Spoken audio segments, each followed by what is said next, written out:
El viernes yo les voy a dar a ustedes tiempo para que rindan. No vamos a tener clases. O sea, el examen va a ser la clase, ¿sí? Entonces yo voy a ir preparando hasta donde demos, hasta el jueves, ustedes tienen que leer. Eso va a ser también un favor para ustedes, para que ya vayan leyendo para el examen final. ¿Estamos? ¿Sí? Le va a ser un poquito más fácil también. Bueno, principios generales. Bueno, nos quedamos nosotros. ¿Ustedes se acuerdan algo de la clase pasada? Nosotros hablamos un poquitito de los conceptos, hablamos de las leyes, hablamos un poco de los principios generales, hablamos un poco de las fuentes del derecho. Y hoy nos toca a nosotros justamente esto, son los principios que integran todo el ordenamiento jurídico y son los siguientes. El primero de todos. Adelante, compañero. Vive la igualdad es un principio del orden social, implica la intervención de todo tipo de discriminación arbitraria o internacional. Este principio se refiere a varios aspectos del derecho a la igualdad como igualdad de competencia electoral, igualdad en el ejercicio de su trabajo, igualdad en el acceso a cargos públicos. Bueno, el principio de igualdad nosotros tocamos ya desde el comienzo de la clase. En estos tres aspectos fundamentales se divide este principio de igualdad donde nadie, nadie reuniendo los requisitos de la ley puede ser exento. Y hablábamos nosotros de que era una interdicción. ¿Qué era una interdicción? ¿Qué era una interdicción? La clase pasada dimos. Es más, buscaron en su teléfono. ¿Mm?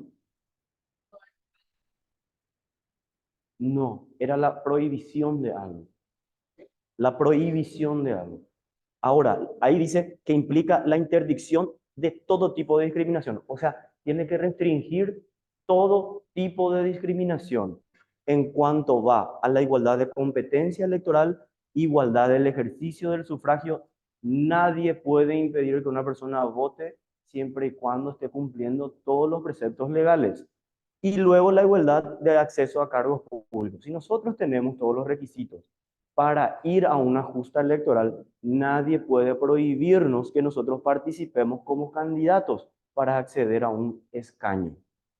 Ahora, principio de legalidad. Nosotros habíamos hablado ya de esto, de algunos de estos principios, pero el principio de legalidad en el derecho electoral es una rama del derecho, como sabemos, una rama del derecho público, y esta circunstancia por la que los sujetos del proceso electoral, los actos electorales que realizan dentro del marco de dicho proceso deben adecuarse estrictamente a lo que es el principio de legalidad. Y el principio de legalidad es solamente que las actuaciones deben estar enmarcadas ¿en dónde? En lo que dice la ley. Si no está dentro de la ley, está prohibido. Eso es el principio de legalidad. Hay algunas excepciones que vamos a puntualizar más adelante, pero no les quiero confundir porque cuando se contrapone a otros principios generales del derecho electoral, el principio de legalidad tiene otro tipo de connotación. Eso vamos a explicar más adelante, pero en sí el principio de legalidad siempre debe ser aplicado en cuanto a lo que dice la norma. Las actuaciones de las personas tienen que estar enmarcadas dentro de lo que dice la norma. El principio de independencia del órgano judicial electoral, ahí nosotros habíamos hablado que los órganos judiciales, ¿por qué deben ser independientes? ¿Por qué los órganos judiciales? ¿Por qué los ministros tienen que ser independientes? ¿Por qué los jueces? ¿Por qué los miembros de los tribunales electorales deben ser independientes? Muy bien, porque cuando ellos actúan con independencia y no tienen alguna injerencia para favorecer a uno u otro, lo que hace es consolidar las decisiones judiciales que hay y que no sean cuestionadas. Eso es lo que hace este principio. Por eso todos los magistrados tienen, indistintamente que sea del fuero que sea, tienen este principio como algo rector para ellos. Los principios especiales, a ver, principio de independencia. Ahí está. El principio favorable a la participación electoral es una regla de interpretación de las normativas electorales que implica que en caso de plantearse dudas en la interpretación de las normas electorales, los órganos judiciales deben acoger la solución que sea más favorable a la participación del proceso electoral. Y ahí nosotros vemos lo que yo le estaba diciendo. Habíamos hablado nosotros, no sé si se tomaron el tiempo, si pudieron leer este fin de semana la resolución que les dije, o buscaron la resolución que les dije, adelante. Es de la concertación, donde se explayaba muy bien el principio de legalidad, y aquí había una... Buen día, adelante.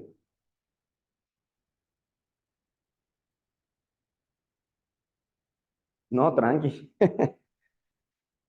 En este principio nosotros vemos algo muy fundamental. Existía una ley, una norma o un reglamento que diga que se puede usar el registro cívico permanente como padrón abierto. No, pero tampoco no había una prohibición. ¿Entiende? Entonces, el principio de legalidad se tiene que decir que vamos a utilizarlo a rajatabla. No. ¿Por qué? Justamente por eso. Porque el principio favorable a la participación electoral es la que tiene que primar. Es un principio especial dentro del derecho electoral, donde cuando hay una duda si debe o no debe hacerse, ¿qué es lo que se tiene que optar? Por la participación. Eso es lo que dice el principio.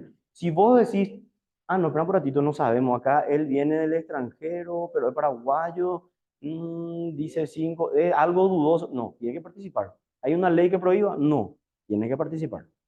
Siempre a favor de la participación tiene que ser. Bueno,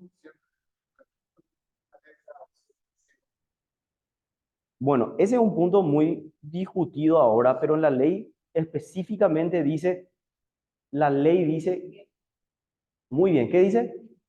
Vigente o vencida. Entonces está establecido lo como normativa. Ahora, si la ley decía cédula de identidad, ahí dejaba una laguna si era vigente o vencida. Sin embargo, la ley es taxativa ahí. Dice cédula vigente o vencida, dice. Ahí no hay duda de cómo se tiene que aplicar. Sin embargo, si decía solamente el sufragante deberá acercarse a la cédula, a la mesa de votación con su cédula de identidad para poder ejercer el sufragio, y venía con una cédula vencida y él decía, no, espera un ratito, vos no puedes votar. Lo siento. Ahí se aplica el derecho a el principio a la participación. Bueno, en este principio nosotros tenemos que ver que los órganos judiciales siempre deben tomar esa decisión, que la solución sea siempre más favorable justamente a la participación dentro del proceso electoral. Ahora, el principio de imparcialidad, esto ya vimos, ¿verdad? Mm, sí, esto ya, bueno, acá nosotros tenemos en el que vamos a ver hoy en la segunda clase, me adelanto un poquitito más. Nosotros como funcionarios, dice, los órganos electorales, nosotros formamos parte de lo que es el órgano electoral, ¿sí o no? ¿Por qué? Muy bien, porque tenemos un vínculo jurídico con la institución. Seamos contratados, jornaleros o permanentes, tenemos un vínculo jurídico con la institución. El contratado ya sea por el contrato, el jornalero ya sea por las condiciones de la prestación de servicio, y los nombrados por la ley laboral, tanto como la ley de la función pública y los reglamentos internos institucionales. Nosotros nos ceñimos a eso. Y ahí nosotros vemos que este principio se conoce también en el ámbito electoral como principio de neutralidad. Es una directiva de los órganos del Estado encargados de la administración electoral y los órganos judiciales electorales para que su actuación se encuadre dentro de lo que es la objetividad sin favoritismo hacia ninguno de los sujetos que intervienen dentro del proceso electoral. ¿Qué quiere decir actuar con objetividad? ¿Ah? No, la imparcialidad es una cosa y objetivo es otra cosa.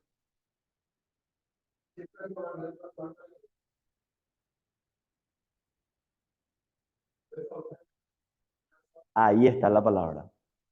Nosotros no tenemos que decir, vamos a favorecerle con esto o con esto. Nosotros tenemos, hay este problema y se resuelve así. Así se resuelve. En el marco de la ley, las actuaciones de los órganos electorales deben estar encuadradas sus actuaciones. Y ahí nosotros hablamos que somos objetivos. No distinguimos, acá es blanco o negro. Si es blanco, ella tuvo que hacer esto, esto, esto, esto. Está dentro de la ley, está. Entonces sí, así tengo que resolver. ¿Se entiende? Otra cosa, eso es para el órgano judicial. Sí, sí, en hablar. Pero nosotros hablamos de eso que estamos hablando de la ley. claro. Por eso digo, no me quiero adelantar, pero hoy vamos a estudiar algunos artículos ya de la ley electoral. Por eso no me quiero adelantar. Vamos a tocar el artículo 5 de la 834. Y ahora va mi pregunta. Te hago una repregunta a vos. Hablamos nosotros solamente de los órganos judiciales, pero nosotros somos un órgano judicial, nosotros funcionarios. Esa es mi pregunta. ¿Qué somos? ¿Y, y qué característica tenía la justicia electoral? El primer concepto que di fue, la justicia electoral es una institución de carácter. Vamos que leer antes de venir a mi clase. Vamos que leer antes de venir a mi clase, porque todo, yo les dije al comienzo de la clase, le dije, todo lo que demos en la clase es concatenado a toda la información que yo les voy a pasar. Si ustedes no leen para venir acá, se van a perder. Se van a perder. Encima les estoy dando información súper básica. ¿Qué características tenía la institución? Muy bien, tiene un carácter dual. Es administrativo y es jurisdiccional la institución. Y ahí entramos nosotros. ¿Cumplimos un carácter jurisdiccional? No. Nosotros cumplimos un carácter administrativo. A ver, y ahí se van a acordar. Yo les pregunté, ¿quién cumplió funciones en las elecciones? Levantaron tita las manos. Y dijeron, ¿quién fue CTX, coordinador local, ¿verdad? Soporte técnico, etcétera? Esos son cargos administrativos. Igual se ciñen dentro del artículo 5 de la 834. Claro, el CTX, el coordinador local, a ver, dígame otro, el soporte técnico, el coordinador, ellos tienen que cumplir, todos esos cargos deben de cumplir sus actividades justamente enmarcado en este principio. ¿Se entiende? El principio de proporcionalidad es una forma de distribución de cargo. Nosotros ahí vemos que se haya establecido en el artículo 118 cuál es el sistema de proporcionalidad que nosotros utilizamos. ¿Cuál es el sistema de proporcionalidad que nosotros utilizamos para la distribución de cargos? El sistema DOM. El sistema DOM. Acuérdense de eso. Esa es una fórmula matemática que se hace a los efectos de la distribución de los escaños electorales que están en pugna. El principio mayoritario es una fórmula de distribución de los cargos. El principio mayoritario puede absoluto o puede ser simple. El absoluto requiere para la adjudicación de los cargos la obtención de la mitad más uno de la preferencia de los electores y el simple requiere solamente haber obtenido más votos que el inmediato competidor. Bueno, no sé si le llamo a... Sí, si puede venir nuestro compañero para colocarnos en la otra... Acá está. No sé si aparece ya.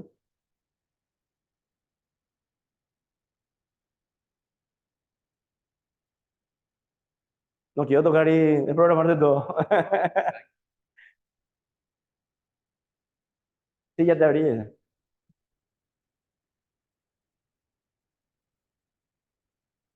¿Estamos? Súper. Ese es. Sí. Bueno, con eso terminamos la clase uno. ¿Queda alguna duda? ¿Alguna pregunta? Pregunten, por favor. Para eso estamos. Yo prefiero que ustedes hoy pregunten y fallemos acá. Digo fallemos porque yo también puede ser que no conozca todo y también aprenda con ustedes. O sea, no puedo decir que sé todo, pero yo prefiero que fallen acá que fallen en el examen. Eso, sí. Buscando el tipo de en este sistema de sistema no general, tanto de sistema no general, tanto de Congreso, Nominal, no. El cargo nominal es cuando vos elegís una sola persona. El cargo plurinominal es para órganos que son colectivos. Ahora lo que nosotros tenemos es la elección por preferencias. Eso es muy diferente. Nosotros le elegimos a la persona, pero dentro de una lista. Sí, Pero vos elegiste a una persona y esa persona, a una persona confianza dentro del claro, colegiado del pero, parlamento. pero lo correcto y el tecnicismo es para cargos plurinominales. ¿Por qué? Porque es en el conjunto lo que vos estás eligiendo. Si vos elegís bien una sola persona, vos estás eligiendo para un cargo plurinominal porque es un conjunto de personas. Nominal, la elección nominal, por ejemplo, sería ¿cuál? Intendente, gobernador, presidente. Esos son cargos nominales, porque le elegís a una sola. El plurinominal vos elegís en conjunto. Lo que, claro, pero vos le votás a tu preferencia. Esa preferencia lo que hace es alzarle o ponerle en algún lugar dentro de una lista. ¿Se entiende? No confundamos eso. El cargo plurinominal no se dejó de largo, sino vamos a estar eligiendo 80 elecciones. O sea, 80 selecciones vamos a tener que hacer para elegir los diputados, senadores, gobernadores. Vamos a estar uno a uno eligiendo. Para senador número uno ya aparecen toditos. Y después, senador número... No. Nosotros elegimos el conjunto, pero con preferencia. Esa es la diferencia. Ahora lo que nosotros... Claro, lo que nosotros hicimos fue cambiar la lista a desbloqueada a desbloqueada para los titulares, no para los suplentes. Eso es otra cosa que vamos a ver cuando estudiemos la ley de desbloqueo, que es una de las modificaciones que nosotros tuvimos, una de las tantas modificaciones. No está mal tu acotación, porque se elige la persona, pero se elige en un conjunto plurinominal, porque cuando vos le elegís a esa persona, y si ponele, le votamos a todo el que vos le elegiste, y sale como número uno, el número dos, número tres, número cuatro, número cinco, va a ir poniéndose en ese orden y no va a terminar siendo una lista nominal, va a ser una lista plurinominal. ¿Se entiende? ¿Se entiende, sí o no? Bueno, vamos a empezar con la clase 2. ¿Sí? Ley 834/96, que establece el código electoral. ¿Qué es lo que está en el código electoral? Libro primero. ¿Qué establece? Dale. Dice principios fundamentales, capítulo 1 del derecho del sufragio. ¿Por qué tenemos que leer de esta forma siempre el marco normativo? Porque tenemos que saber qué es lo que vamos a hablar y de qué se habla en ese capítulo y en ese libro. Para que el día de mañana, ¿dónde está el concepto del fundamento del derecho del sufragio? En el libro 1, capítulo primero, artículo 1. Para eso se estudia de esa manera. Por eso le pongo así dentro de este articulado. ¿El sufragio qué es? Es un derecho, también es un deber y es una función pública que habilita al elector a participar en la constitución de las autoridades electivas y en los referendos por intermedio de los partidos, movimientos políticos, alianzas de conformidad a la ley. Se agrega un poco más. ¿Qué falta ahí en este artículo 1? Hay una figura política que se creó recién. Tenemos los partidos, movimientos políticos, alianzas de conformidad con la ley. Muy bien, ahí está. Esa es la que falta, la concertación. Y esa está creada por otra ley. Por eso no modificó este artículo. Está. Nosotros lo que hacemos es agregarle a esa ley especial esto. Bueno, este es el primer artículo. Y acá nosotros vemos, justamente vemos el desprendimiento. ¿Qué hicimos? ¿Por qué nosotros hicimos eso de la clase 1 de estudiar los principios? Si yo te pregunto, decime 3 principios del derecho del sufragio, compañera. ¿Cómo es tu nombre? Catalina, decime 3 principios del derecho al sufragio.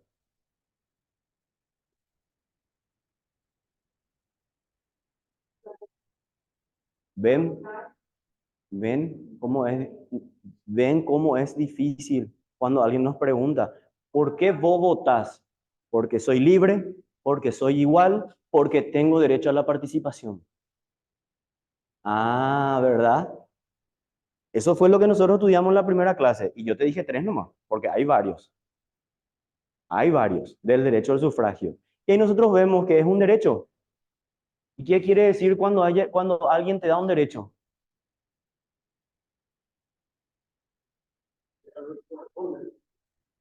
Que hay ciertas normas de conducta que rigen ese actuar dentro del marco normativo. Ese es el derecho. Vos tenés que cumplir siempre y cuando estés dentro de un marco legal. Ahí dice, es un deber. Al decir que es un deber, ¿a qué nos referimos? Estamos obligados a hacer eso. Y luego tenemos que una función pública que habilita al elector a participar en la constitución de las autoridades. Entonces quiere decir que nosotros estamos cumpliendo como ciudadanos una función pública. ¿Para qué? Por eso yo siempre le digo a mis alumnos, imagínense, yo no participo, los alumnos de la facultad, si ustedes escuchan lo que me dicen, se van a caer de espalda. Me dicen, profesor, yo no quiero participar, yo no me voy a votar, yo lo esto, yo lo aquello. Después, cuando termina mi clase, tenés razón, me dicen.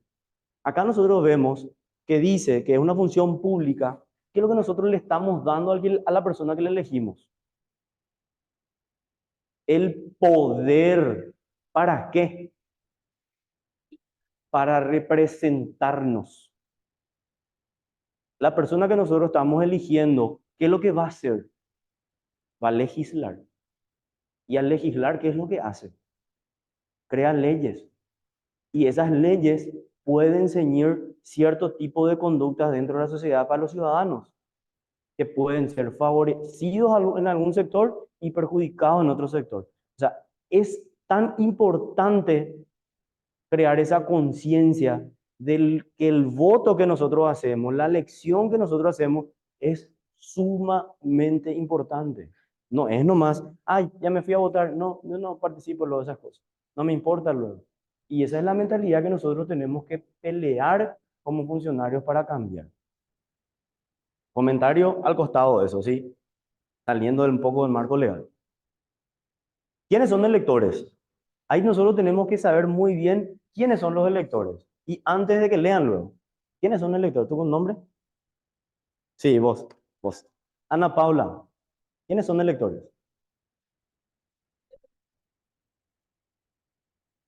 ¿Sí? Sí. ¿Y después? ¿Y después? ¿Y después qué te falta? Exactamente, ¿qué te falta? No, ya dijo. ¿Qué te falta? Hay una colita que te falta. Ahí en el final, el trabajo que hacen ustedes, ¿qué es? Ah, ¿verdad que sí? ¿Dónde tienen que estar inscritos? En el registro cívico permanente. Yo puedo ser paraguayo. Yo puedo estar residiendo acá o en el extranjero. Pero ¿y si no estoy en el registro? ¿Eh? No, señor. Es una cáscara de banana tal vez para el examen. Pero si yo no estoy en el registro cívico permanente, ¿puedo votar? No es automáticamente. Claro que es automática para aquellas personas que han cumplido 18 años. Y esa persona que no estaba dentro de la ley, antes de que se cree, vos tenés, no quiero, espera, vamos a poner otro ejemplo. Vamos a poner para no ser personal el ejemplo. Yo tengo, yo tengo 60 años. ¿Estuve en la creación de la ley? Ah, la ley no es retroactiva. Entonces, ¿qué yo tengo que hacer? Inscribirme. Pero no, que, no termina solamente ahí. Todos los paraguayos están en el registro cívico permanente. ¿A qué? ¿A qué? ¿A qué? ¿A qué? Ese sí es una cáscara de banana. Y esto lo vamos a ver más adelante. Todos los paraguayos están en el registro cívico permanente. Todos. Impedidos, interdictos, con sentencia, todos están. ¿Qué es lo que nos forman parte de esas personas? Del padrón. No es la misma cosa el registro cívico permanente que el padrón nacional. Ojo, ustedes, gente del registro, tienen que saber esa diferencia. ¿Qué es el padrón? ¿Qué es el padrón? Ana Paula, ¿qué es el padrón? Es el registro de paraguayos que están habilitados para el ejercicio del sufragio. Ojo con eso. Gente del registro tiene que manejar súper bien esa diferencia. No, esas deben inscribirse. Esas deben inscribirse. Claro, no, si las personas nunca se inscribieron, se hace una inscripción. Si una actualización de datos, lo que se hace es cuando una persona o por alguna razón debe cambiar algún dato dentro de su formulario. Pero no solamente, nosotros pensamos, no solamente cuando, por ejemplo, se cambia de domicilio. Cuando también puede cambiar y actualizar sus datos. Cuando se divorcia, cuando se casa, no me gustó mi nombre, hice un cambio de nombre. Cuando altera alguno de sus datos, debe comunicar, debe actualizar sus datos. No, siempre nos viene a la cabeza, no, si te cambiaste y te fuiste a vivir a Ciudad del Este, tenés que volver a irte al registro de la zona, inscribirte y denunciar tu nuevo domicilio. Y siempre eso escuchamos, pero hay más posibilidades para eso. Nadie podrá impedir, coartar o perturbar el ejercicio del sufragio. Las autoridades están obligadas a garantizar la libertad y transparencia del sufragio y facilitar su ejercicio. Los infractores serán sancionados de conformidad a la ley. ¿Qué quiere decir coartar o perturbar? Coartar o perturbar. Nosotros leemos el código, pero dice coartar o perturbar. Coartar quiere decir prohibir, cortar, no dejar. Y perturbar, ¿qué quiere decir? Molestar, interrumpir. Incitar es otra cosa. Incitar viene a decir, esta es tu elección, vos tenés que tomar esta decisión. Ahora, las autoridades están obligadas. ¿Qué autoridades? Dependiendo del momento del proceso electoral. ¿Cuándo interviene la mesa? Para llamarlo así. Cuando está habilitada por quién. Muy bien. Desde ese momento, la autoridad máxima de las elecciones, ¿quién es? La mesa. Los miembros de mesa. No la mesa no va a poder ser autoridad. Los miembros de mesa, para ir hablando técnicamente. Una mesa ahí tomando decisiones, mío que no va, ¿verdad? Pero los miembros de mesa a partir, por eso digo, ¿desde qué momento depende qué autoridad ejerce el poder para el control del proceso electoral? Se hace el juzgamiento. ¿Quién es la autoridad? O el tribunal, dependiendo de qué tipo de elección se esté juzgando. Muy bien. El principio del voto. Acá nosotros tenemos, justamente nosotros hablamos de todos estos principios al comienzo de la primera clase. Por eso yo les digo, traten de mirar, por eso yo les paso el material para que ustedes hagan un repaso antes de venir a la clase y si tienen alguna duda, pregunten, hagan sus conclusiones, hagan su aporte dentro de la clase y no se vayan a su trabajo, a su casa con esa duda. ¿Sí? Es por eso yo les doy el material y todas las clases les voy a facilitar el material. Acá nosotros tenemos varios principios del voto. ¿Cuál es el primero de todos? Es universal. El segundo es libre, es directo, es igual, es secreto, personal e intransferible. Y en caso de duda, siempre se tiene que estar a favor del voto. La vigencia de este régimen democrático, representativo, participativo y pluralista en el que está inspirado y asegurar la expresión de la auténtica voluntad popular, el ejercicio del sufragio constituye, y aquí nosotros tomamos justamente la reglamentación que ahora se está trabajando a mayor profundidad, pero ya está en vigencia y siempre estuvo en vigencia justamente es una obligación para todos los ciudadanos cuyo incumplimiento será sancionado conforme al artículo 332 de este código. ¿Y qué es lo que dice el 332?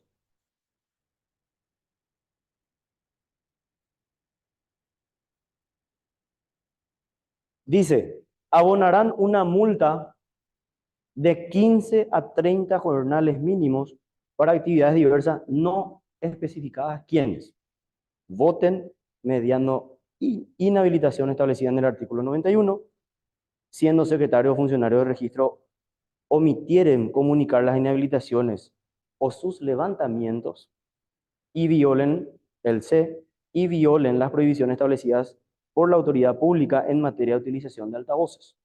Los que infringieren los dispuestos en el artículo 4 de este código serán sancionados con una multa equivalente de medio a un jornal mínimo para actividades diversas no especificadas. Ahora, claro que hubo.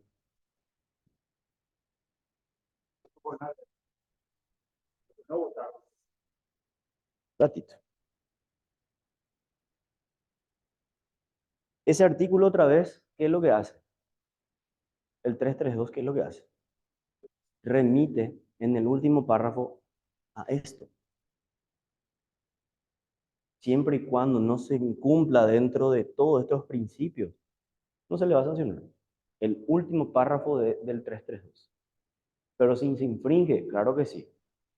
No quiero profundizar tanto el tema de la multa, porque la multa tenemos que hablar su forma de aplicación, si hay sanción y por qué no se ejecuta. Y eso vamos a hablar casi allá al final, donde vamos a hablar sobre faltas y delitos. Sí, no me quiero complicar porque ahí tenemos que tener en cuenta la reglamentación.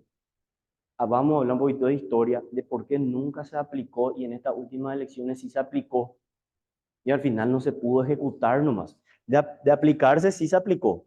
Lo que yo te multé a vos porque no te fuiste a votar. Pero ¿qué es lo que pasa? No puedo ejecutar esa sanción. ¿Por qué? Porque no existe una reglamentación. Ya tiro nomás ya un abuelo de pájaro para que se vayan investigando todo lo que ocurrió, pero eso vamos a hablar allá al final recién para la sanción, ¿sí? Justamente, y ahí vamos a hablar también de la forma de cómo está inscrita para el presupuesto, que es la ley. ¿Qué clase de ley era el presupuesto? ¿Qué tipo de ley era? Hablábamos nosotros que la autoridad máxima institucional era ejercida por quién. ¿Por quién? Administrativamente. ¿Por quién? Por el presidente, que tendrá a su cargo el control de supervisar qué cosa y administrar qué cosa. El presupuesto que estaba establecido en el presupuesto general de gastos de la nación, que era una ley especial. Y ahí es donde entra lo que vos decís. Donde en esa ley especial la justicia electoral no entraba como un órgano perceptor de recursos, porque tenía establecido cuáles eran sus recursos. Ahora, la Corte tiene esa dualidad de recibir, sí, ¿a través de qué? De sus tasas. La justicia electoral no podía cobrar eso. Ahora sí ya se cambió esa modalidad, pero no se preocupen, vamos a ver más adelante, ¿sí? Porque si no vamos a extendernos hacia ese tema y vamos a salir de lo que es nuestra clase de hoy. Ahora, un ratito, ¿por qué cómo es tu nombre? Fernando, ¿por qué es universal el voto? Porque toditos pueden votar. Muy bien. Porque es libre.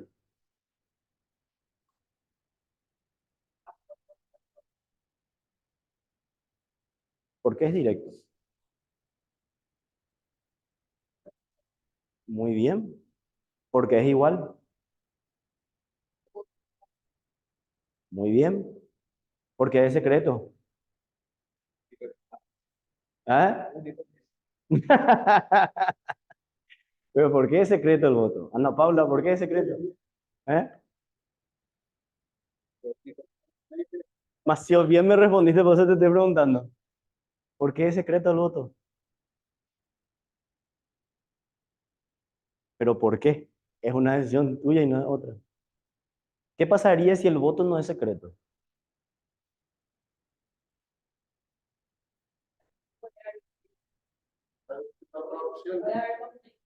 ¿En qué sentido? Muy bien. Si no es secreto, yo puedo obligarle a una persona, si yo soy, por ejemplo, su jefe en una empresa, acá se vota por fulano y necesito pruebas de que votaron por fulano. Y había sido, yo no quería votar por ese tipo. No me gustó su propuesta electoral. Su propaganda no me pareció muy pobre. O lo que sea, no me pareció churro. Lo que sea. Pero no, era mi elección. Entonces, al ser secreto, directamente vamos a unir con ese principio. ¿Se entiende? Todos estos principios están unidos entre sí, pero son individuales a la vez. ¿Por qué es personal e intransferible? En algunos países no lo es. Pero ¿por qué acá en Paraguay nosotros decimos que es personal e intransferible? Porque yo no le puedo decir exactamente, yo no le puedo decir, compañero, no me puedo ir a votar, votan vos por mí. Exactamente. No, intransferible.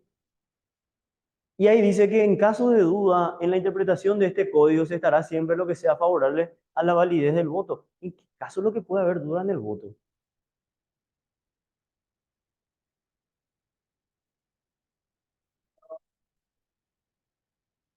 No, hay un problema de identidad.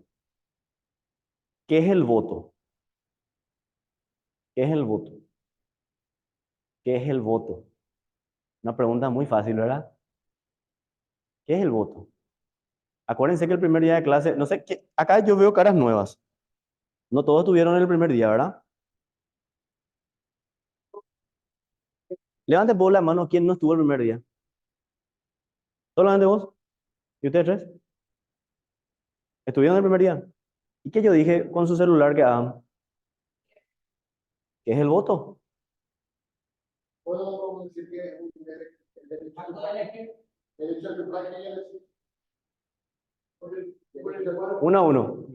Allá en el fondo. Sí, ¿qué es el voto? Busquen el concepto, por favor. Hoy vamos a aprender.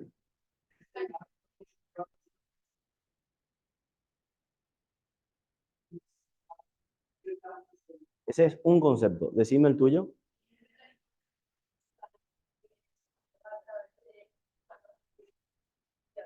Muy bien. Lo mismo que igual. Pero acá, ¿por qué le pedí que lea? Porque es un mecanismo.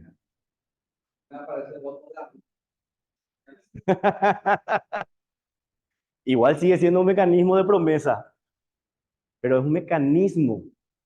Es un mecanismo que nosotros usamos para hacer lo que dijo el compañero. ¿Qué cosa? Elegir. Eso es el voto. ¿Y en qué parte es lo que se puede dudar de ese mecanismo? Mayormente con el sistema anterior era mucho más fácil dudar del voto. Hoy ya es un poco más difícil. ¿Por qué es más difícil y por qué antes era un poco más fácil? Y voy a hacer un poco de historia. El que votó con la papeleta muchas veces podía decir, no, pero ese no marcó bien, ¿verdad? A la hora del escrutinio. A la hora del escrutinio decían, no, no, no, espera un ratito. Este acá marcó un palito, apenas nomás se nota. Y salió lo ya afuera y medio que toca lo el otro. Así era.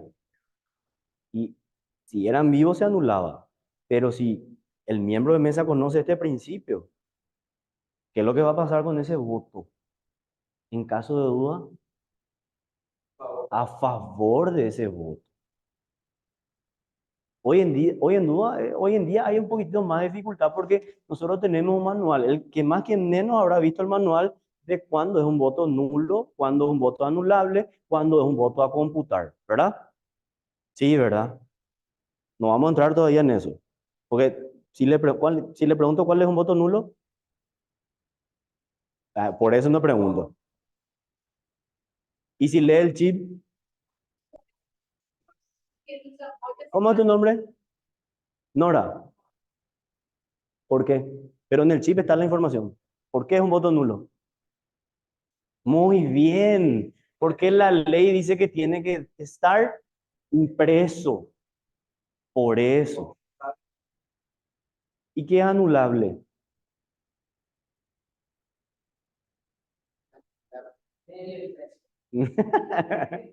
En el manual está.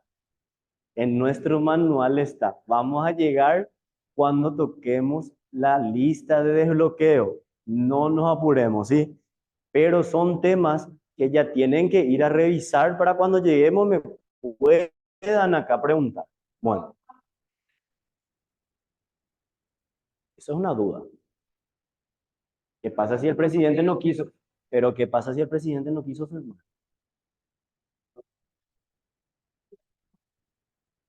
¿Me explico? Sí puede ser válido. Tiene un procedimiento para convalidar. Yo veo que acá vienen toditos, le conozco a toditos los de la mesa y nada, que son toditos de tal o cual movimiento. Y el presidente a la hora de hacer el escrutinio, no voy a firmarlo, ustedes no quiero firmar, no quiero firmar. Hay una sanción para el que no quiere firmar por incumplimiento del deber público al miembro de mesa. Hay una sanción para eso, hay una sanción para eso, y también hay una forma de convalidar el procedimiento que es dentro del acta de incidente. Y se le debe cambiar al que no quiere firmar. Hay un procedimiento, pero eso vamos a llegar a la parte de miembros de mesa. Ahora, el capítulo segundo de las normas electorales, ¿ustedes suelen tener receso o no? ¿No? Sí. ¿Quién da más? ¿Qué mentiroso que es? El capítulo segundo, normas electorales. No, hay bocadillo. Sí, traen bocadillo. Vamos a hacer un receso de 5 minutos. El artículo 5 dice, la imparcialidad de todos los organismos del Estado es la norma de conducta al cual deben ceñirse rigurosamente todas las personas encargadas de cumplir cualquier función dentro del organismo electoral. Ahora me preguntan, ¿por qué no soy, iba a decir, casi dije un color, ¿por qué no soy tal color o tal preferencia del día que nosotros estamos trabajando? El artículo 5 es el que nos habla. Y esa normativa de conducta, yo no sé si ustedes llegaron a leer, les llegó al registro, pero el presidente anterior sacó un comunicado recordando al funcionariado de la aplicación del artículo 5. Si bien como funcionarios nosotros podemos irnos a un partido para capacitarles en la utilización de las máquinas, el proceso electoral, en lo que sea procedimiento electoral, tenemos que hacerlo con imparcialidad. No estamos impedidos en ir a capacitar a todos por igual, a todos por igual. Pero, ¿sí? O sea, siempre hay que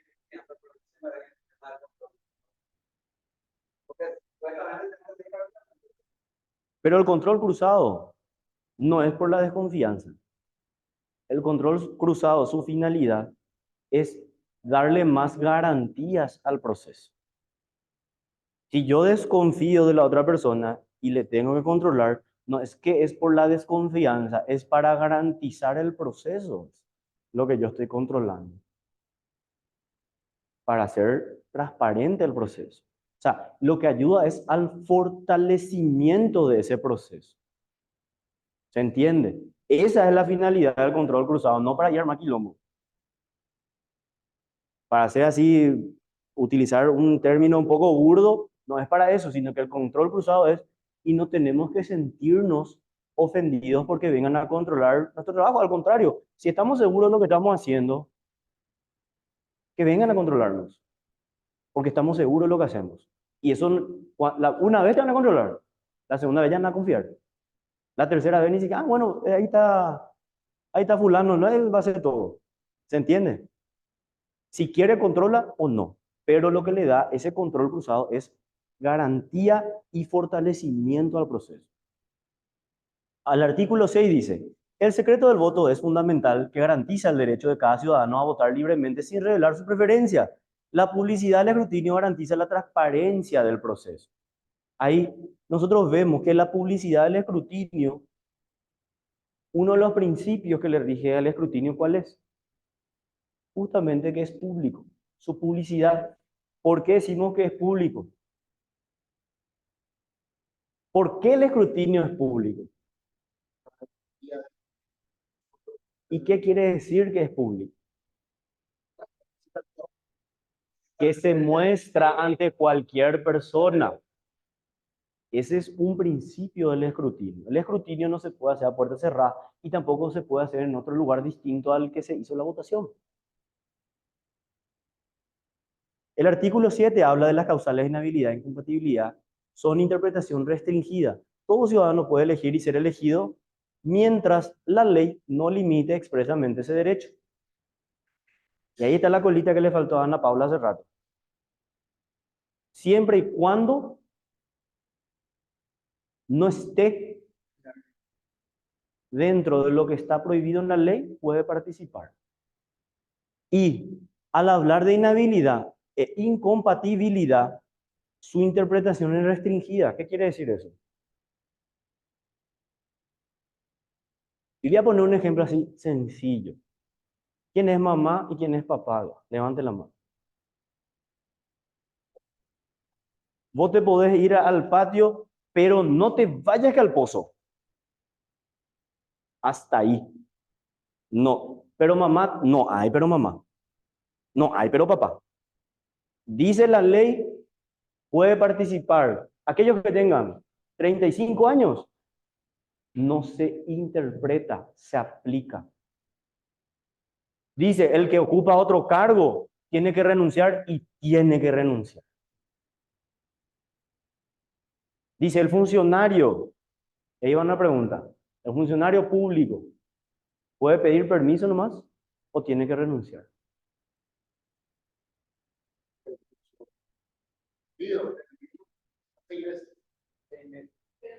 Esa es una modificación de la ley fantástica del año 2012. 20, 2000, sí, 2012. 2012, 2013. Más o menos moneda, no me acuerdo bien. Pero 2012, 95% seguro. Un funcionario puede pedir permiso por el tiempo que dure, no el cargo. Y después debe ser restituido al cargo. O sea, si a mí me eligen en campaña, vos podés pedir permiso. Todo. Por eso depende del momento del proceso. Vos podés pedir hasta un año sin goce de sueldo, de permiso. Y te candidatas. Tranquilo, haces tu campaña, lo que vos quieras. Pero no cobras. Ganás la elección y tenés que volver a solicitar permiso. Antes de jurar. Y ahora con esta modificación, a tu institución. No, depende de qué momento. Depende de qué momento. 6 meses antes dice. Sí. Vamos, vamos a ver, vamos a hablar de la inhabilitación y vamos a hablar justamente de la incompatibilidad. Para qué cargo también depende el tiempo. Para presidente, para senadores, para gobernadores, depende también el tiempo, no es el mismo. Ahora, esta modificación lo que hizo es, para que tengan en cuenta nomás, si alguien le pregunta, che, pero gana por ratito, yo soy candidato electo. No candidato, candidato electo. Yo tengo que pedir permiso a la ANDE. Sí, podés pedir permiso a la ANDE. ¿Por cuánto tiempo puedo pedir permiso? Por todo lo que dure tu cargo. ¿Y después qué hago? Pedís una reincorporación. Eso dice la modificación de la ley actual ahora. Y eso no todos saben, porque es una modificación que pasó así medio desapercibida, parece. Porque eso de la 1026. En realidad es una modificación de la ley en la 1126. Y ahora con la aplicación de este proyecto nuevo, no sé cómo va a quedar. ¿Alguna vez leyeron el proyecto de servicio civil? Deberían de leer, porque eso nos afecta a todos los funcionarios. La ley de servicio civil que se está llevando a cabo ahora está en proceso de aprobación, es la que va a reemplazar la ley 1126.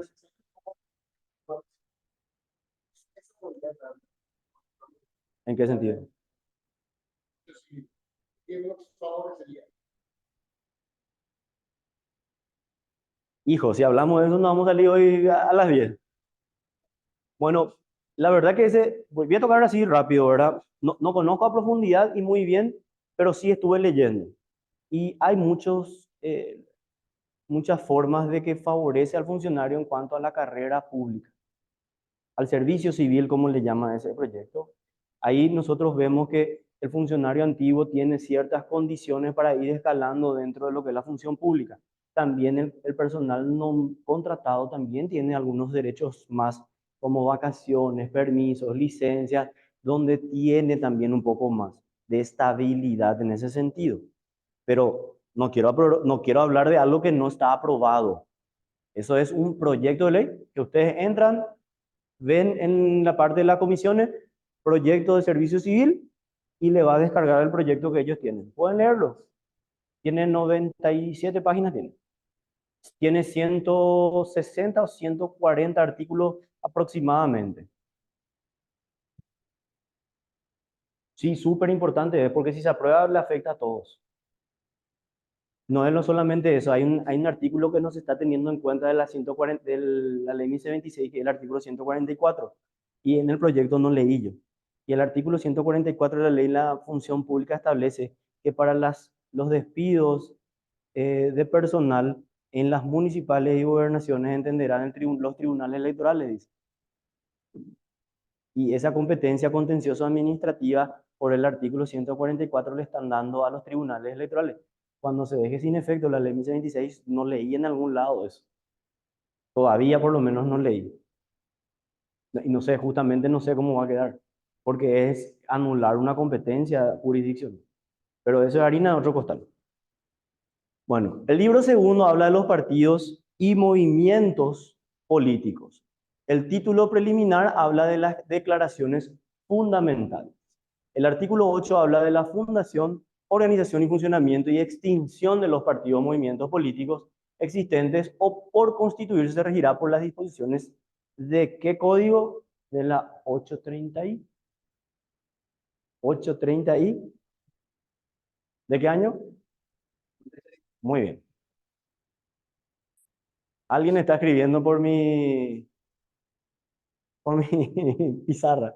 Todos los paraguayos de los 18 años de edad en el ejercicio de sufragio tienen garantizado el derecho de asociarse en los partidos o movimientos políticos. Artículo 9. Se garantiza a los partidos y movimientos políticos el derecho a su existencia, inscripción, gobierno propio y libre funcionamiento conforme a las disposiciones de este código. Los partidos y movimientos políticos son personas jurídicas de derecho público interno. Tienen la finalidad de asegurar, en el interés del régimen democrático, la autenticidad del sistema representativo y la defensa de los derechos humanos. ¿Por qué es muy importante esto? ¿Por qué son importantes estos artículos que yo le estoy diciendo? ¿A través de qué yo dije la primera clase que se rige un partido político? A través de su estatuto. Si ustedes ven normas contrarias a estos principios, ¿es válido ese estatuto? ¿Se le puede convalidar? ¿Entienden mi punto? Nosotros estamos viendo, ¿para qué ustedes vienen a hacer este curso acá?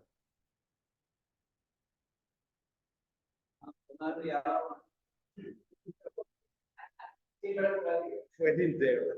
De sincero y mico, pero bueno, ustedes están apuntando a convertirse en qué. ¿En qué se quieren convertir los registros? Ah, ¿Y para qué se le está dando este conocimiento? Para que un ciudadano común y corriente asista a ese registro y les diga, che, espera un ratito, ¿cómo yo tengo que hacer para armar mi partido político? Y ustedes están en el registro y vinieron nomás acá para estudiar, le mandaron nomás, no les sirve lo de nada para poder dar asistencia a la ciudadanía. Para eso ustedes están acá.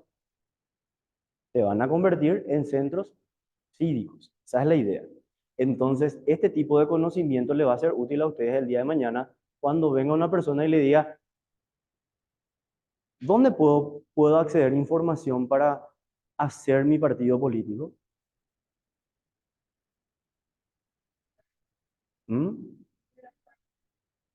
Sí, pero yo le pregunto a ustedes, ¿dónde?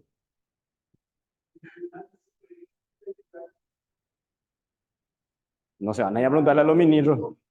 Espera, vamos a ser técnicos. No se van a ir a preguntarle a los ministros. ¿En dónde? En la justicia electoral. Y te va a decir, ¿y acaso pero este no es la justicia electoral? Te van a decir. Muy bien, señorita, ¿cómo es tu nombre? María José, en el clavo le dio. Te van a conocer orgánicamente la institución. Y la institución tiene su sección, su dirección, su jefatura, donde pueden acceder a mayor información. Exactamente, por eso te estoy dando ese ejemplo. En la dirección de partidos políticos. ¿Cuál es la función de la dirección de partidos políticos? Es asistir al ciudadano que quiera conformar un movimiento, una alianza, una concertación o un partido político. Y ahí le dan una guía y le ayudan, le asisten. Así como nosotros tenemos la del doctor Neri Velilla, la Dirección de Organizaciones Intermedias, que ayuda al proceso electoral de justamente todas las organizaciones intermedias, valga la redundancia. El artículo 11 habla de que los partidos y movimientos políticos adquieren su personería jurídica desde su reconocimiento por la justicia electoral. ¿Desde cuándo entonces adquieren su personería jurídica? Desde que son reconocidos.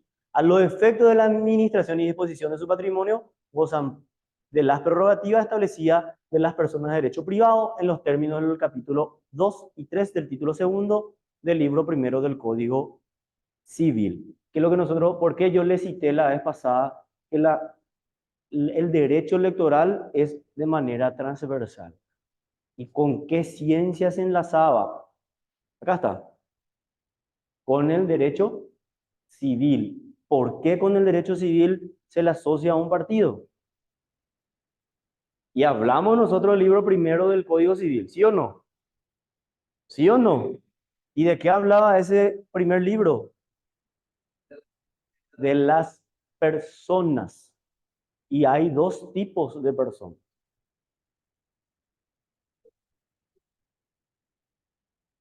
Física y jurídica. Y el partido político es una persona jurídica.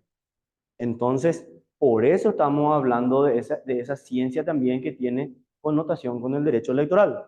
Ahora, los partidos y movimientos políticos están subordinados a la Constitución y a las leyes. Deben acatar las manifestaciones de la soberanía popular, defender los derechos humanos, respetar y hacer respetar el régimen democrático y el carácter no deliberante de la fuerza pública. No podrán constituir organizaciones paramilitares ni parapoliciales. Son instrumentos a través de los cuales se orientan y se originan la voluntad política de la nación sin excluir manifestaciones independientes. ¿Por qué los policías y los militares entonces no puedan constituir partidos políticos? Porque no pueden ser una fuerza deliberante. No pueden ejercer porque no van a ser imparciales. ¿Se entiende? Y esto tiene una connotación histórica, mayormente por la dictadura. ¿Sí? Antes el régimen, antes vos le veías a un militar parado y era la autoridad, por más que sea un cadete, era militar. Ah, o intendente, pero antes la forma de elección de intendente era muy diferente. ¿Quién la hacía? El presidente de la República era el que designaba. Entonces, no había tipo, ahí una elección no había. O sea, había una elección, pero no era directa. Bueno, ahora, no se admite la formación ni la existencia de ningún partido o movimiento político que auspicie el empleo de la violencia para modificar el orden jurídico de la República o tomar el poder. O sea, ¿qué es lo que no? La ley, la Constitución y el marco legal no admite, según este artículo, que dentro de lo expresado, de su normativa, de sus principios, sea el uso de la violencia. Les voy a poner un ejemplo. ¿O quién se le ocurre mejor un ejemplo? Voy a decir justamente eso. Todo eso. Voy a decir uno nacional. Nosotros, el ejército del pueblo paraguayo, no pueden constituirse de la manera que ellos hablan, no pueden constituirse porque hacen el uso de la fuerza o violencia. ¿Se entiende? Ahora, si están dentro del marco legal, lo van a hacer. Y ahí podemos hablar de historia, de cómo una guerrilla pasa a formar parte de la formación política de un Estado, haciendo una comparación de derecho comparado. No lo vamos a hacer, vamos a complicar muchísimo, pero los ejemplos, y cito esto por los ejemplos que el compañero está dando. Artículo 14. Todos los partidos y movimientos políticos son iguales ante la ley. Quedan garantizados el pluralismo ideológico y pluripartidismo en la formación de la voluntad política de la República. No se admite partidos ni movimientos políticos que subordinen su acción política o directivas o instrucciones de organizaciones nacionales o del exterior que impidan o limiten la capacidad de autorregulación o autonomía de los mismos. ¿Qué es lo que no podemos nosotros permitir entonces? Ahí es donde dentro del estatuto, que vamos a ver más adelante, los estatutos de los partidos políticos dice que no pueden recibir qué cosa. ¿De quién? Del extranjero. De órganos que quieran interferir dentro de la formación política del Estado, que ejerzan esa injerencia. Por eso, ¿qué se crea? Por esto, ¿qué se crea?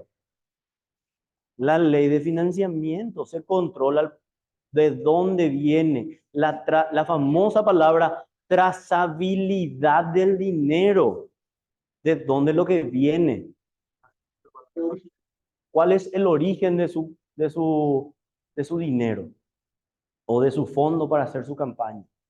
Se garantiza también la libre difusión de las ideas. Los ciudadanos podrán participar sin restricción alguna, tanto en el país como en el extranjero, en actividades de capacitación política doctrinaria. O sea, ustedes leen el estatuto de todos los partidos y establece perfectamente, dice, este partido político se constituye en la base del régimen democrático, bla, bla, bla, bla, bla, bla, bla, para no citar ningún partido o el estatuto de ningún partido, y solamente se reconoce el adoctrinamiento político como base de su estatuto. Y su adoctrinamiento partidario justamente dice que se le va a enseñar la idea por el cual está fundado su partido. Para el partido A es tal cosa y para el partido B es tal cosa. Hablamos de partido de los trabajadores, partido libertario, para decir el de Milei, no decir ningún ejemplo acá actual. En ese sentido, ellos tienen el derecho de adoctrinarle a sus afiliados y a los que quieran participar de él.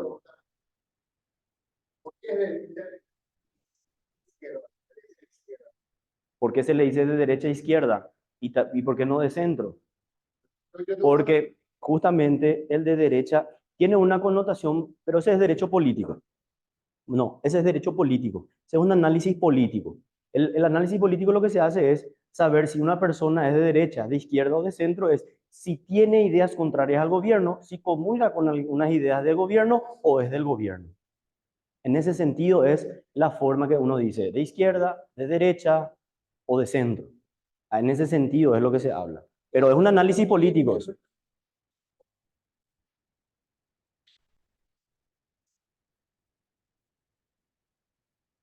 a la izquierda, a los obreros, a la Pero eso es una connotación ya histórica. Sí, está bien. No está mal. Porque es eso. Así mismo. derecha, a los liberados,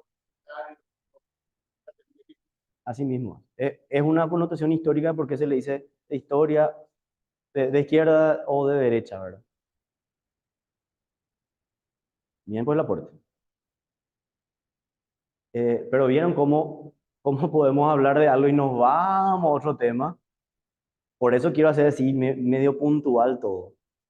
Bueno, los partidos políticos se organizan a nivel nacional y no se pueden organizar de qué manera. A nivel regional. Los partidos tienen un carácter de competencia nacional. Hay una excepción. ¿Cuál es la excepción? Solo pueden formarse transitoriamente. ¿Qué cosa? Movimientos políticos regionales para la presentación de candidaturas a gobernadores, juntas, intendentes y juntas municipales. O sea, movimientos. el partido nacional, o sea, el partido de alcance es nacional, pero puede participar a nivel regional, lo puede hacer. ¿Cómo? A través de los movimientos. Por ejemplo, a ver, ustedes se van, por ejemplo, a Yacyretá, y ahí está el partido A. Y este partido A dice convergencia para el partido A. Y es un partido a nivel nacional, pero es un movimiento regional. ¿Se entiende? ¿Se entiende o no se entiende? ¿O quieren que sea más claro? Le pongo un ejemplo luego así. ¿Sí? Bueno. El partido rojo está a nivel nacional. ¿Sí? ¿Sí o no? Pueden elegir presidente y senadores, diputados, etcétera, ¿verdad? Pero para elegir un gobernador, el partido tiene que constituirse en un movimiento. Puede ser el partido rojo, pero va a decir movimiento rojo para ese sector regional. ¿Se entiende? Porque el gobernador es una candidatura solamente para ese departamento, no a nivel nacional. Sin embargo, una senaduría, ¿se entiende la diferencia? Bueno, título segundo de la Constitución de los Partidos, Movimientos, capítulo 1, tarea preparatoria. Voy a tratar de traerle en el transcurso de la clase cómo hacen el proceso un funcionario que nos va a ayudar muchísimo de la dirección de partidos políticos para que ustedes conozcan a profundidad cuál es la asistencia técnica que le dan a las personas que quieren hacer el reconocimiento de los partidos políticos. Voy a tratar de traerle. Pero vamos a hablar un poquitito del artículo 17 para constituir un partido político y en carácter de tarea preparatoria. Tiene que haber un número no menor de 100 ciudadanos que deben proceder a extender una escritura pública que tiene que contener lo siguiente. O sea, lo primero que tenemos que hacer, ¿qué cosa es? Tener mínimo. ¿Y qué es lo que tiene que tener esa escritura pública? Nombre y apellido del domicilio, número de cédula de identidad, número de inscripción de los registros permanentes y la firma de los comparecientes. O sea, no es así nomás que vamos a constituir un partido. Sí.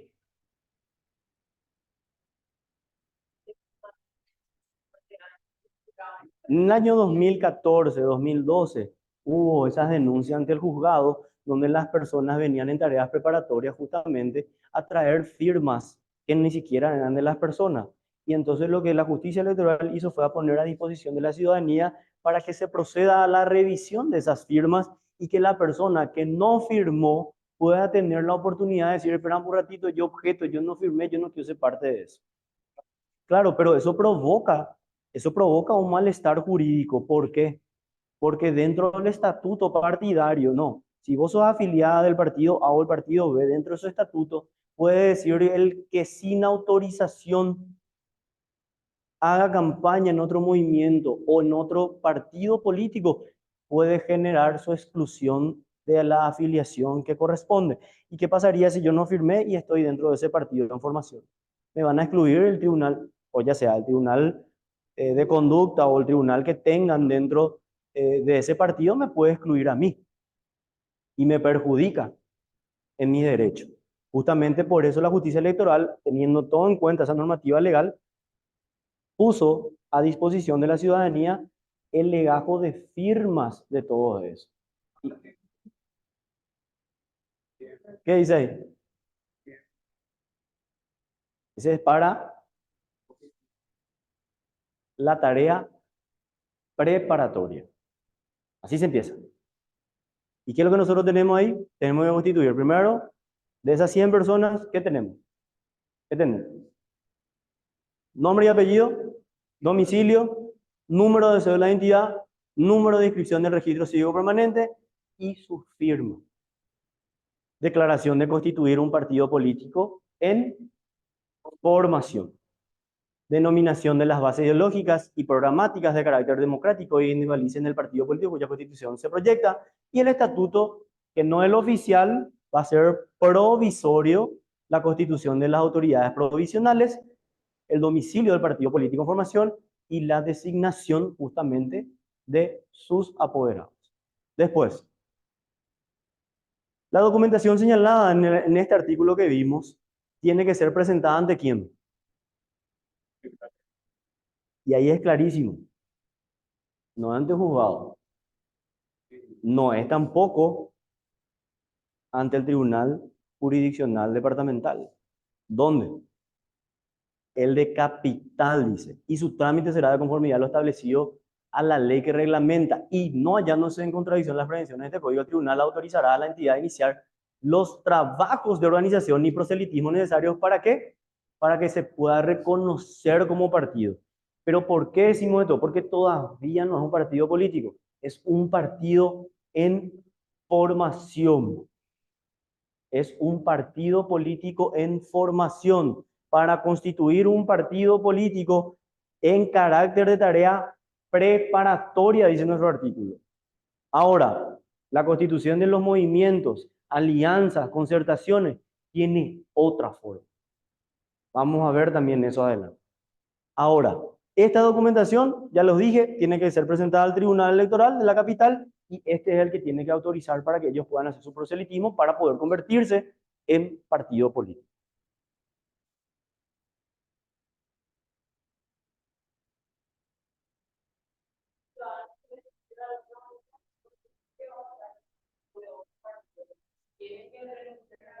No, no, no.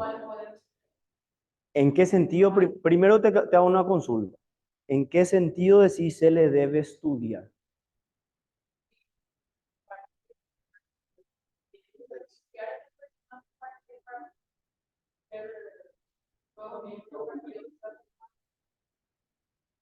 Segundo renglón.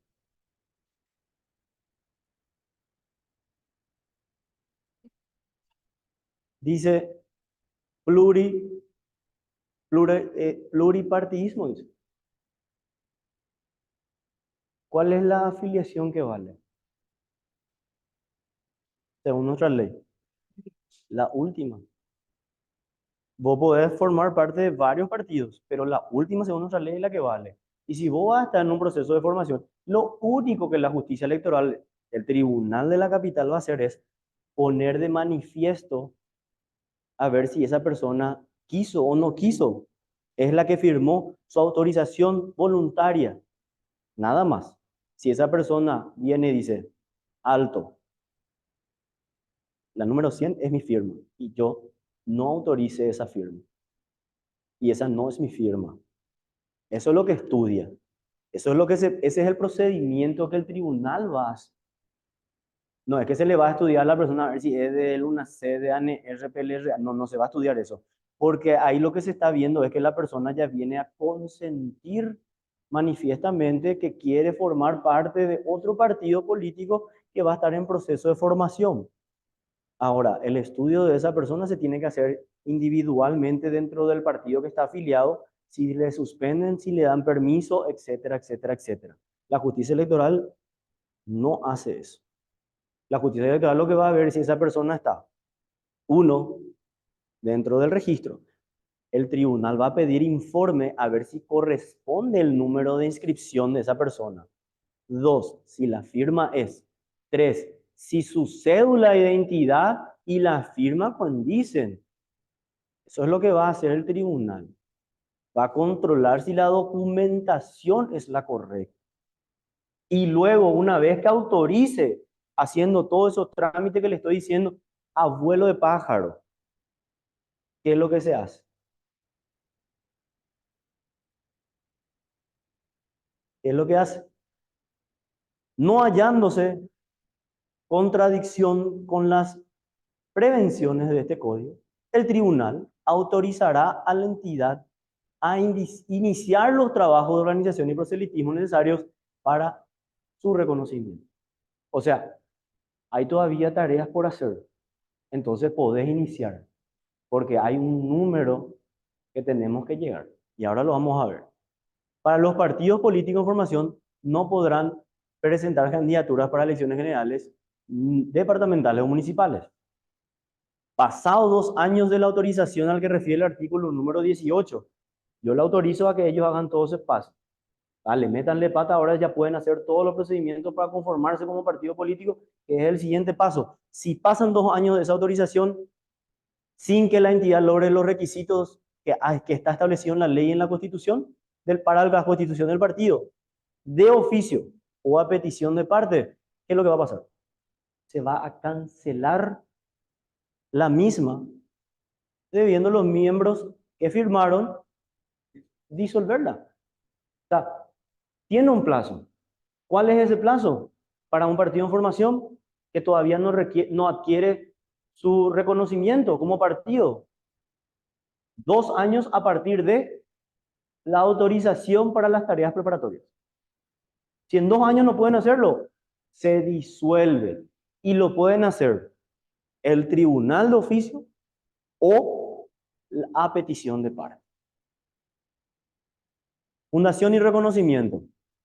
Artículo 21. A los efectos de su reconocimiento del partido en formación deberá presentar al Tribunal Electoral de la Capital por intermedio de sus representantes en el plazo máximo de 2 años desde la autorización mencionada en el artículo 18 la solicitud respectiva de los siguientes recaudos. 1. Nora.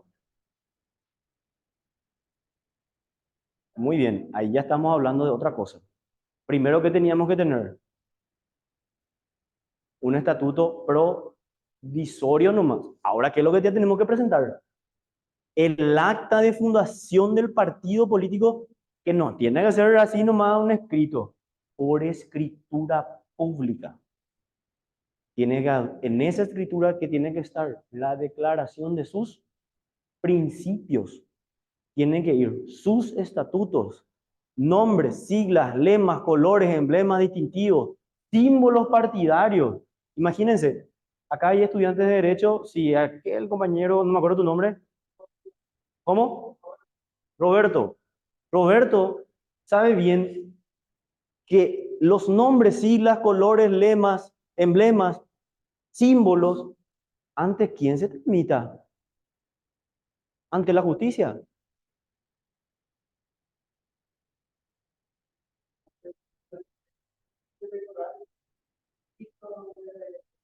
Ah, muy bien. Si yo quiero reconocer mi marca, no puedo dejar que otra persona use. Y eso tiene otra legislación para ir. O sea, no es así nomás, Ina. Ya tu mina la inscripción. Vos tenés que agarrar y irte. Yo puedo usar la estrella blanca con una bandera roja y constituirme un partido político. ¿Por qué? Ah, ahora la justicia electoral puede tomar intervención. Sí, porque se presta la confusión ya de la utilización de un emblema partidario establecido, que está establecido en un estatuto reconocido por la justicia electoral. ¿Se entiende? Pero todas esas tareas preparatorias y taran un poquitito. La nómina de la directiva con la indicación del número de inscripción en el registro cívico permanente. Lo mismo. El registro de afiliados, y acá está lo que nosotros dijimos al comienzo. ¿Por qué puede empezar su tarea preparatoria para hacer sus campañas para el reconocimiento? Porque tiene que llevar esto. Tiene que tener el registro de afiliados cuyo número no sea inferior al 0, ¿cuánto? 50% de los votos válidos emitidos en las últimas elecciones. ¿Para qué? Para la Cámara de Senadores. Y deben ser anteriores a la fecha en que se solicitó la inscripción del registro cívico permanente, debiendo contener los datos personales y número de inscripciones en el citado registro. Hagan el cálculo. 0,50 de la cantidad de votos. Pónganle por 3 millones. 1%, ¿cuánto es? Imagínense. Por eso es muy difícil. No imposible, es difícil. Y otra vez, 150.000, tenés que tener ¿qué cosa? ¿Qué tenés que tener? Su firma, su número de cédula y su número de inscripto en el registro. Y tenés que traer a presentar eso, con todos los otros documentos que estábamos diciendo. Después dice, prueba de que cuenten con organizaciones en capital de la República y por lo menos 4 ciudades capitales departamentales del país. ¿Y cuál es una de las pruebas? Que sus afiliados no sean solamente de capital o de central.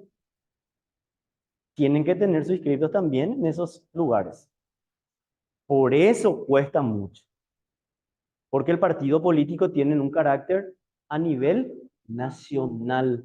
Y esas son las pruebas. Después, el artículo 22 dice, recibida la solicitud de reconocimiento del Tribunal Electoral de la capital, correrá traslado al fiscal electoral, el cual tiene que dictaminar por lo menos en 10 días sobre la legitimidad y el procedimiento de la petición. Previa resolución favorable, el Tribunal Electoral de la capital va a disponer la publicación de edictos por 3 días consecutivos en 2 diarios de gran circulación. El edicto debe contener la síntesis del recaudo exigido en el artículo anterior. O sea, ¿qué es lo que yo voy a hacer? Sí. Matemáticamente, por eso pregunté. 0,50 de 3 millones. ¿Cuánto sería?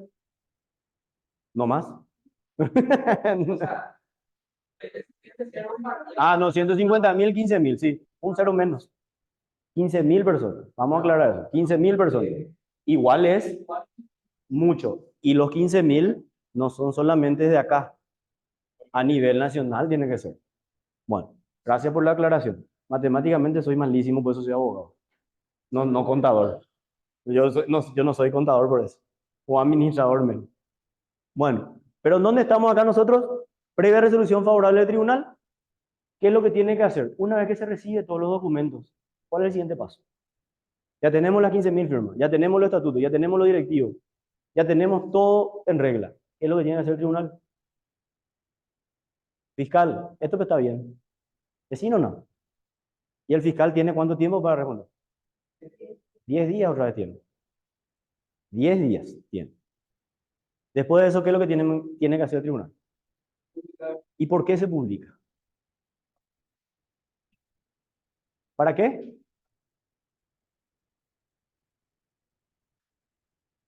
Para que sea de público conocimiento. ¿Por qué?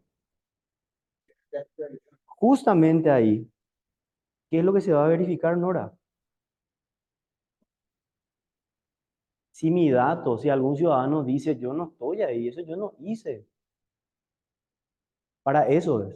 Para que la ciudadanía conozca que hay un partido y también, si se siente agraviado en su derecho, pueda venir a intervenir en el juicio y decir, señores, esa no es mi firma. Señores, esos datos que están ahí son míos, yo firmé, pero mi número de cédula está mal. Entonces se rectifica. O sea, para todo eso, para dar la publicidad a ese conocimiento se da. ¿Y en dónde se publica? ¿En cuántos diarios? De gran circulación, dice. O sea, yo no puedo publicar ¿en qué? En un semanario. Yo no puedo publicar en un anuario. Tiene que ser en un diario. ¿Qué quiere decir diario? Que sea todos los días. Eso quiere decir. Vencido dice, si algún partido o movimiento político considera que le asiste el derecho de deducir oposición al reconocimiento solicitado, lo hará dentro del plazo de 30 días contados desde la última publicación acompañando las pruebas pertinentes. Ahí está. ¿Quiénes son los más afectados en la conformación de un partido político? Otro partido político. Vean, amor, ratito me lleva, he tenido 9.000 de mis afiliados y yo era un partido chiquitito. Porque nos peleamos, pero no, por otro no. Estos afiliados no quieren. Acá tengo una nota que presentaron y ustedes agarraron y usaron todos sus datos. ¿Puede pasar? Puede pasar.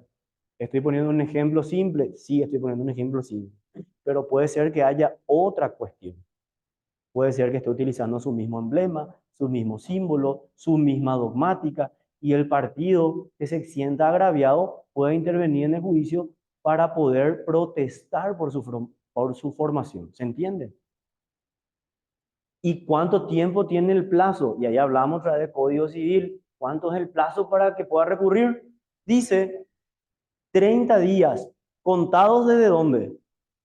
Desde la última publicación. O sea, la última publicación, 30 días tiene para recurrir. Si pasan los 30 días, ¿qué pasa? Ya no puede, va a ser extemporáneo. Y su acción o la persecución de su derecho se va a tener que anular. Anular no es la palabra jurídica, pero sí, sí.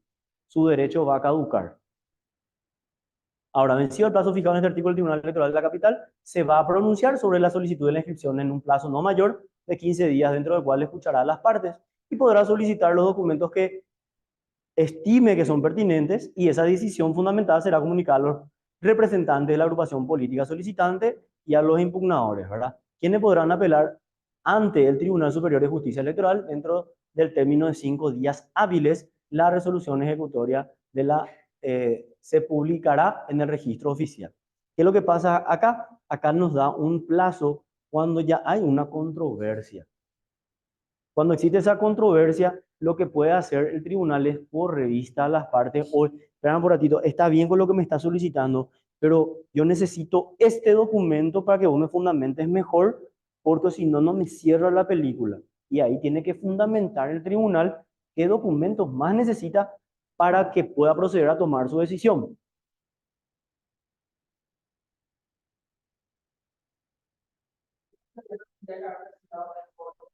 Claro, claro, pero el tribunal tiene la potestad última de decir, también necesito este documento. De oficio le puede pedir a las partes, a la que impugna y a los que están en formación, le puede pedir, che, tráeme un poco este documento a ver si tenés. Porque puede una de las personas decir, este documento no presentó. Y le dice, tenés 3 días para presentarme este documento porque sí vimos que no está acá. Y ahí, mentira, chore, no olvidamos. Pum, antes los 3 días trae y había sido sí tenía. ¿Entiendes? Puede ser que no haya traído el nombre de uno de los directivos o la cédula de uno de los directivos. Y entonces el tribunal le dice, espera un ratito, está incompleto tú y necesito esto, si no me trae en este plazo y muere. Pero si me trae todo bien, puede ocurrir. A ver. Bueno, vamos a terminar en la próxima clase el último capítulo tercero, el nombre de símbolos de los partidos y movimientos políticos. ¿Sí? Indistintamente yo les doy ya el material para que lleven y puedan leer para la siguiente clase. ¿Sí? ¿Les parece? Les hago salir 15 minutos antes. ¿Está bien? Bueno. ¿Eh? ¿Está bien el ritmo de la clase? ¿Les parece bien? Inclusive haciendo así un poco rápido, ustedes, algunos bostezaron y no. La próxima vez pueden salir a tomar un cafecito o algo por el estilo ahí para... ¿Eh? Le espero yo con los brazos. Ahí, en esa puerta, no se aplaude, se entra con las manos llenas. Bueno, ya estamos. Sí, esto dejo nomás. Bueno, nos vemos mañana. Sí. ¿Ah? Pero con ellos, con otro grupo. Me confundes el tiempo.